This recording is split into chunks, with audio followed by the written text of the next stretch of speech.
चर्चा करेंगे दिमाग की आज़ादी सबसे बड़ी आज़ादी है। दिमाग की आज़ादी सबसे बड़ी संपत्ति है। इसी के बारे में चर्चा कर रहे हैं और इस चर्चा को आगे बढ़ाने से पहले आपको हम 2 कहानी पे ले चलते हैं। पहली कहानी है विक्टर फ्रैंकल, जो एक साइकियाट्रिस्ट थे, माने मनोचिकित्सक थे।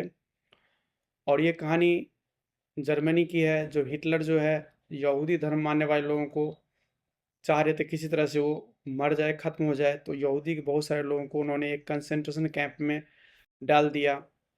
एक कम ब जगहों पे डाल दिया, वहाँ पे वो किसी तरह से रहते थे। बहुत सारे लोग परेशान होके, बीमार होके मर जाते थे। उसमें विक्टर फ्रैंकल भी थे, और विक्टर फ्रैंकल मनोचिकित्सक थे और उनकी शादी हुई थी, और वो इसलिए जाना नहीं चाह रहे थे कहीं बाहर उस देश छोड़ कर के। हो सकता है ये रीज़न हो। और जब वो कंसंट्रेशन कैंप में गए तो बहुत सारी परेशानियों को देख कर के वो चाह रहे थे लोग भी ज़िंदा बच जाए और वो भी ज़िंदा रहे। क्योंकि उन्हें लगा कि वो उन्हें जो कंसंट्रेशन कैंप के बाद निकलना है, ज़िंदा रह के निकलना है। और क्योंकि ऐसा करके वो अपनी पत्नी से मिल पाएँगे, अपने माता-पिता से मिल पाएँगे। कि उन्हें ये विश्वास था, उनके फेथ था। तो इसी फेथ को ज़िंदा रखना उन्होंने सोचता था किस तरह से ज़िंदा रहना है, ज़िंदा रहना है। और वो कंसंट्रेशन कैंप में जो दी गई यातनाएँ थे उसको उन्होंने झेल लिया। क्योंकि बहुत सारे लोग, उन्होंने कहना था कि अच्छे और बुरे लोग हर जगह, हर धर्म में हैं, हर जगह देश में हैं। अच्छे लोग दूसरों का अच्छा चाहते हैं, और बुरे लोग खुद के अच्छा के लिए दूसरों को परेशान कर, दूसरों को दुःख देते हैं। तो उनका कहना 2 ही चीज़ दुनिया में लोग हैं, जो हर धर्म, हर देश और हर जगह में कुछ ना कुछ ऐसे लोग हैं, जो दूसरों के फ़ायदा के लिए सोचते हैं। कुछ लोग अपने फ़ायदा के लिए दूसरों को नुकसान तक पहुँचा सकते हैं। ऐसे लोग हर जगह दुनिया में हैं। तो उनका कहना था कि ये जो ज़िंदा रहने की संभावना, ये आदमी को जो है, वो सोचता क्या है, वो क्यों जी रहा है, इसके बारे में उसके पास जवाब होना चाहिए। अगर वो जवाब, अगर उसका बहुत जितना स्ट्रांग है, उतनी जीने की संभावना ज़्यादा है। तो ये संभावना जो है कि आदमी ज़िंदा रहने की संभावना जो है, आपको हो सकता है, क्योंकि आपको क्वेश्चन है कि आप क्यों जीना चाहते हैं। तो चूँकि विक्टर फ्रैंकल को अपनी जो नई-नई शादी हुई थी, और वो चाह रहे थे कि हम ज़िंदा रहेंगे तो अपनी पत्नी को देखेंगे, अपने बच्चे को देखेंगे। उस कल्पना में खो जाते थे, उस कल्पना में सोच करके वो ज़िंदा रहने का प्रयास करते थे। वो हर मुसीबत को झेलने को तैयार थे। तो ये उनका कहना था विक्टर फ्रैंकल। लेकिन बाद में हुआ क्या, जब कंसंट्रेशन कैंप 2-3 साल लगभग चला, 3 साल चला, तो उसमें जो कंसंट्रेशन कैंप के बाहर जब आए, जब हिटलर हार गए, हिटलर सुसाइड कर लिए, कंसंट्रेशन कैंप टूट गया। तो द्वितीय विश्व युद्ध के समय की बात है ये सब। तो जब वो बाहर आया तो मिला उन्हें कुछ भी नहीं मिला। माने उनकी पत्नी भी मर चुकी थी, उनके पिता भी मर चुके थे, उनकी माँ भी मर चुकी थी, कभी एक्सीडेंट से, कोई परेशानी हो, कोई बीमार हो, जो भी कारण हो, लेकिन वो मर चुके थे। जब विक्टर फ्रैंकल आए तो उनको बहुत दुःख हुआ, सदमा लगा। फिर विक्टर फ्रैंकल अपने आप को सँभाले, और उसके बाद उन्होंने लिखा मैन्स सर्च फॉर मीनिंग। उन्होंने ये लिखा कि आदमी का जो है, जो सर्च है, जीवन में सर्च होना चाहिए कि माने मीनिंग मतलब आप क्यों जीना चाहते हैं, जीवन का उद्देश्य क्या है, जीने का पर्पस क्या है, उद्देश्य क्या है, इस बात को पता, इसका जो है बहुत बड़ी योगदान है आदमी को जीने में। तो उनका जो कहना था, पूरे जो हम आज का वीडियो है कि मनुष्य के जीवन की जो माइंड, दिमाग की आज़ादी दुनिया की सबसे बड़ी आज़ादी है। उन्होंने ये कहा कि आप क्या सोचते हैं, आप किस तरह से रिएक्ट करते हैं, ये आप ही के हाथ में है। ये आज़ादी आपको कोई छीन नहीं सकता।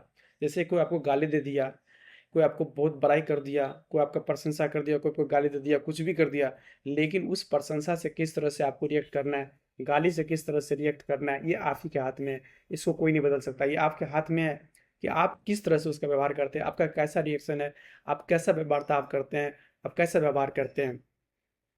तो विक्टर फ्रैंकल का कहना था कि उस जो कंसंट्रेशन कैंप में वो इसलिए ज़िंदा रह गए क्योंकि उन्हें जीने की इच्छा स्ट्रांग थी, और जीने का वजह था उनके पास। तो ये मेरे कहने का मतलब है कि जीने का वजह अगर किसी ने ढूँढ लिया तो ज़्यादा दिन ज़िंदा रहेंगे। जीने का वजह, अगर सफलता का वजह ढूँढ लिया तो ज़्यादा सफल होंगे।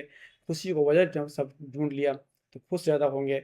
इसलिए क्यों जीना चाहते हैं, क्यों करना चाहते हैं, मोबाइल क्यों देखना चाहते हैं, कुछ भी क्यों करना, क्यों कर ढूँढिए। जीवन में अगर आपको जीने का उद्देश्य है तो ज़्यादा दिन ज़िंदा रहेंगे। ये इस बात को साबित करता है। लेकिन हमारा टॉपिक था कि दिमाग की आज़ादी सबसे बड़ी आज़ादी है। तो यहाँ पर था कि दिमाग अगर आपका ट्रेंड था, क्योंकि दिमाग किस लिए ट्रेंड हो गया? क्योंकि जीने की इच्छा डेवलप किया, और उनकी शादी होने वाली थी। तो ये मेरा कहने का मतलब है कि दिमाग में एक जो आप क्या सोचते हैं, कैसा सोच सकते हैं, ये आपके हाथ में है।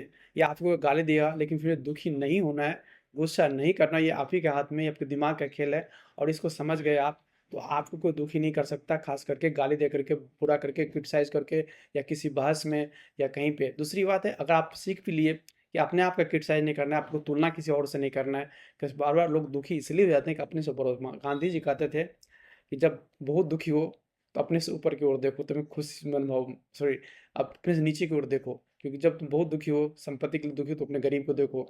संपत्ति के लिए घमंड आ रहा है तो अपने से धनी की ओर देखो, तुम्हारा घमंड टूट जाएगा। अगर नीचे की ओर देखोगे तो दुखी हो, दुख टूट जाएगा। ऊपर की ओर देखोगे तो तुम्हारा सुख टूट जाएगा, यानी घमंड टूट जाएगा। तो गांधी जी का कहना था, तो ये कहने का मतलब कहीं ना कहीं दिमाग का ही खेल है, दिमाग को ही समझाना होता है। तो दिमाग की आज़ादी सबसे बड़ी है, क्योंकि किसी भी परिस्थिति में कोई आपको दुखी देना चाहे, कोई बात कर रहा है, लेकिन आपको नहीं उससे प्रभावित होना है। ये आप ही का दिमाग खेल है, ये आपके हाथ में। इसकी आज़ादी आपको हमेशा मिली हुई है। इसकी आज़ादी चाहे दुनिया के कोई भी देश के लोग हो, कोई भी जाति के लोग हो, कोई भी धर्म के लोग हो, कितना पढ़े हो, कितना पैसा है, कितना पोस्ट पे है, इससे कोई बहस नहीं, मतलब होता है, ये आपके हाथ में है। इसी बात को समझाने के लिए आज जो वीडियो बना हुआ है। ले चलते हैं दूसरी कहानी की ओर, भगवान बुद्ध के बारे में। कि भगवान बुद्ध एक बार जो है अपने शिष्यों के साथ उपदेश दे के बैठे हुए थे, और एक आदमी आकर के उन्हें बहुत सारी गाली दिए, और भगवान बुद्ध को गाली देते थे, उनके शिष्यों के मन में बहुत गुस्सा भी आया, और भगवान बुद्ध कुछ भी नहीं बोले, चुपचाप रहे। और जब वो आदमी जाने लगे तो चूंकि वो आदमी बहुत गुस्से में थे, तो उन्हें सही से दिखाई नहीं पड़ा, और एक गड्ढे में वो गिर गए। उस वक्त उतनी जनसंख्या नहीं रही कि वो आगे उसको उठा देते। वहाँ भगवान बुद्ध और उसके शिष्य के अलावा दूर दूर तक कोई लोग नहीं थे, और उनको बहुत अपने आप में पश्चाताप हुआ कि हम इतने गुस्से थे इसलिए हम गिर गए, हम जरूर कुछ पाप कर दिए हैं। उन्होंने तुरंत तुरंत माफ़ी मांगने लगा, भगवान बुद्ध से जोर जोर से चिल्लाने लगा, रोने लगा कि हमें बचा लीजिए, बचा लीजिए। फिर भगवान बुद्ध उनको, अपने शिष्यों को बोलते कहीं नहीं, निकाल दिया जाए। फिर निकाल दिया जाता है। फिर वो आदमी जैसे निकल के आते हैं बाहर, फिर वो भगवान बुद्ध के पास आके माफ़ी मांगना शुरू कर देते हैं। और भगवान बुद्ध कहते हैं कि तुम्हें तो मुझे माफ़ करने की कोई ज़रूरत नहीं है, क्योंकि हमने तुमको तो तुमने गाली दिया ही नहीं। तो इस पे वो आदमी बहुत आश्चर्य से सोचते हैं कि हमने आपको गाली नहीं दिया, ऐसा कैसे कहता, हम तो गाली दिए, शिष्य भी सुन रहे थे आपके। भगवान बुद्ध कहे कि तुमने जो भी दिया वो तुम दिया, हमने लिया ही नहीं, इसलिए हमें माफ़ करने की ज़रूरत नहीं है। तुम पश्चाताप करो, इसलिए तुम्हें माफ़ी खुद ही मिल गया है। तो भगवान बुद्ध का यहाँ ये कहने का मतलब यहाँ होता है कि आदमी माफ़ी अपने आप से मांगता है, ऐसा रियल में होता है, क्योंकि आप अपने आप को, सबसे कुछ किसी प्रति गुस्सा है, उसको माफ़ कर दीजिए। खुद आपको लगता है कुछ गड़बड़ आपसे हो गया है, फिर आप पश्चाताप करने के बजाय आपको तुरंत माफ़ कर दीजिए, क्योंकि आपको दिमाग को जल्दी शांति मिल जाएगी। तो भगवान बुद्ध किसी चीज़ को नहीं लिए, इसलिए उन्हें कुछ नहीं हुआ। बुद्ध का मतलब ही होता है इनलाइटेंड वन, जो इस चीज़ों से परे होता है। जैसे आपका मान और सम्मान, मान और अपमान, कोई आपको बहुत अच्छा बोले आपके बारे में, कोई आपके बारे में बहुत बुरा बोले, ये दोनों से हट के होता है, दोनों से अलग होता है। ये दोनों कहने से उनके कार्यकलाप पे कोई प्रभाव नहीं पड़ता है। यही बुद्ध का पहचान था, है भी। तो कहने का मतलब भगवान बुद्ध के जो लिए नहीं, इसलिए उन्हें कुछ भी नहीं हुआ, गाली खूब दिए, इसलिए भगवान बुद्ध अपने हिसाब से बोले कि तुम्हें तुम्हें गाली दिया ही नहीं, हमें तुम कुछ कहा ही नहीं, क्योंकि हमने कुछ लिया ही नहीं। तो यह चीज़ दिमाग में क्या लेना है और क्या नहीं लेना है, ये आप ही के हाथ में है। और ये जो आपके हाथ में है, इसी को दिमाग की आज़ादी बोलते हैं। और दिमाग की आज़ादी के लिए हम क्या कर सकते हैं, इसके बारे में अगले देखते हैं। Freedom of mind ultimate possession, सबसे बड़ी संपत्ति दुनिया में अपने दिमाग की आज़ादी है। अगर दिमाग से आज़ाद होइए, और ज़िंदगी में जो भी आप जिस परिस्थिति में हो, आप अपने आप को खुश रख सकते हैं, अपने आप को अच्छा महसूस कर सकते हैं, अपने बारे में अच्छा सोच सकते हैं, अपने आप को प्यार भी कर सकते हैं, अपने आप के बारे में बहुत बुरा नहीं कर सकते, क्योंकि हम अपने आप के बारे में हमेशा जस्टिफाई करते हैं, तुलना करते रहते हैं किसी न किसी लोगों से, और कभी कभी दुखी भी हो जाते हैं, क्योंकि तुलना में जब हम अपने से बड़े से तुलना करते हैं तो दुखी हो जाते हैं। अब प्रक्रिया क्या है जिसके माध्यम से हम अपने आप को बेहतर मेथड को चेंज कर सकते हैं? सबसे इंपॉर्टेंट चीज़, दुनिया का सबसे बड़ी चीज़ है ध्यान करना, मेडिटेशन। अब दूसरा बात है प्रैक्टिस टू थिंक बिफोर। अगर कोई हम काम करने जा रहे हैं, हमें कोई अच्छा और बुरा दो तरह के लोग मिलेंगे दुनिया में, ऐसा होता ही होता है। कुछ अच्छे लोग हैं, कुछ बुरे लोग हैं, चाहे धरती के किसी कोने में, किसी धर्म में, किसी देश में, किसी जाति में चले जाइए, सब तरह के लोग हैं। अच्छे लोग जो दूसरों के लिए अच्छा सोच सकते हैं, कर सकते हैं। बुरे लोग जो अपने फ़ायदे के दूसरों को नुकसान पहुंचा सकते हैं।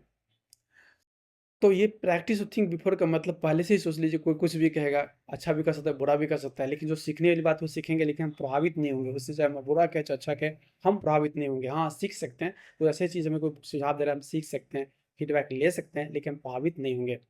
लर्न डेली, कोई भी काम जिसमें आगे बढ़ना चाहते हैं सीखिए, रोज़ सीखिए कुछ ना कुछ नए तरीके से कीजिए, नए से। दूसरा इम्पोर्टेंस है, अच्छा भोजन कीजिए। अच्छा भोजन ज़िंदगी को बेहतर बनाता है। जो भी कोई खुश होना चाहता है, अच्छा भोजन करना ही चाहिए। और क्या डाइट, आपको अच्छा डाइट, अच्छा जो भोजन लेंगे तभी अच्छा होगा। एक्सरसाइज करना, माने व्यायाम करना, एक्सरसाइज करने से आपका शरीर फ्री हो जाता है, शरीर बेहतर बनता है, कुछ शरीर काफ़ी चल कर के हम लोग काम कुछ ना कुछ कर रहे होते हैं। स्टॉप कंपैरिजन, तुलना करना छोड़िए। किसी से तुलना करने से आदमी दुखी होता है, खुशी होता है, और ये दुःख और खुश दिन में अगर 10 बार हो गया तो दिमाग हमारा बैलेंस्ड हो जाता है। जैसे सपोज़ कीजिए एक लोहा को कभी गर्म कीजिए, ठंडा कीजिए तो आसानी से टूट जाता है। उसी तरह से एक मनुष्य जो है बार-बार बुरे इस भाव में रहता है, तो वो टूट जाता है, वो ब्रेकअप हो जाता है, उसका काम परफ़ॉर्मेंस बिगड़ जाता है। इसलिए कंपैरिज़न नहीं करना है, और ना कोई में एक अच्छा और बुरा, मान और अपमान दोनों के, तो हमें दोनों में ना फूलना है, ना दुखी होना है। सेल्फ कंपैशन का मतलब खुद के प्रति भी अच्छा रवैया अपनाइए। कोई आपसे बुरा हो गया, आप बहुत दुखी हैं, क्यों हो गया, क्यों हो गया? अपने पास्ट, अपने फ्यूचर में दौड़ दौड़ रहे हैं इधर-उधर। नो हुआ है, क्यों हो रहा है, इसको जानिए। क्यों ज़िंदा रहना चाहते हैं, इसको जानिए। क्यों ये हम वीडियो बना रहे हैं, इसके बारे में हम जानना चाहते हैं। आपकी ज़िंदगी में एक बेहतर बदलाव आए, दुनिया एक बेहतर जगह बने, क्योंकि लोग जितने भी आए हैं सब जाते ही हैं, जाना सबका निश्चित है। इस बीच में कुछ अच्छा करके जाएँ, लोगों तक बताएँ, इसलिए वीडियो बनाया जा रहा है, ताकि आप नो होगा। तो सबसे ध्यान हो गया, आप कुछ भी करने से पहले सोच लीजिए कि लोग क्या कहेंगे। अच्छा बुरा दोनों तरफ लोगों को पहले से प्लान्ड है पहले से कि कुछ कहेंगे, हमें कुछ नहीं होना है। लर्न डेली, कुछ सीखते रहिए, अच्छा भोजन लीजिए, व्यायाम कीजिए, तुलना करना छोड़ दीजिए, अपने प्रति भी एक अच्छा भावना रखिए, और क्यों होता है किसके बारे में जानिए। धन्यवाद। इस वीडियो में उम्मीद है कि आपको अच्छा लगा हो, औरों तक पहुंचाइए, औरों तक शेयर कीजिए। और यूट्यूब चैनल पे वीडियो है तो आपने लाइक सब्सक्राइब जो भी करना चाहे, अच्छा लगे तो ज़रूर कीजिए, औरों तक पहुँचाइए। धन्यवाद।